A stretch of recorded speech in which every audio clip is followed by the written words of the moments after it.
the reason I bring this up is because um, I found, at least today, that a lot of people are getting kind of caught up in the psychedelics, Hmm. heal everything, Oh but yeah. they're not doing the work. Like they're not re-educating themselves. They're not building a solid foundation. So they'll go on all these trips around the world Yes. and have these ceremonies with shamans.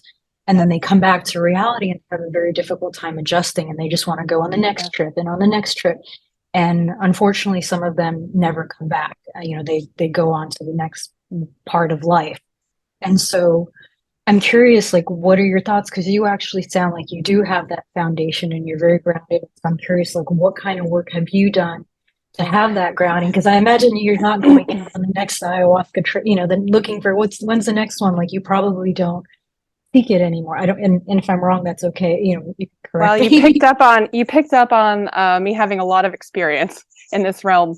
Ayahuasca is what has led my life over the past 7 years or so. So, in 2015, I was looking for that healing, and I had always thought I had to go to the Amazon for ayahuasca healing, and I had known about it for years, but just slipped my mind. And then in 2015, I decided to look that up, and I found that I could do it in the States.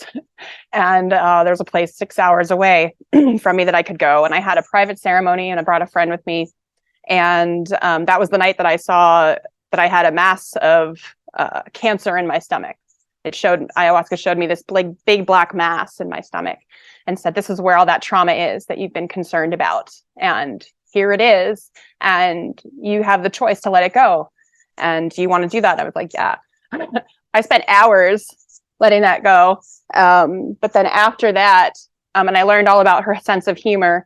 She was talking to me, and I knew it wasn't my voice, and I knew it was her. And after the healing, where I had let go of this black mass and went through that whole thing, she said, "Your training begins now." I was like, "Okay." And here my friend was really struggling, and I was able to energetically see that he had this attachment, this entity attached to him. And I was able to basically exorcise this demon without having any idea what I was doing.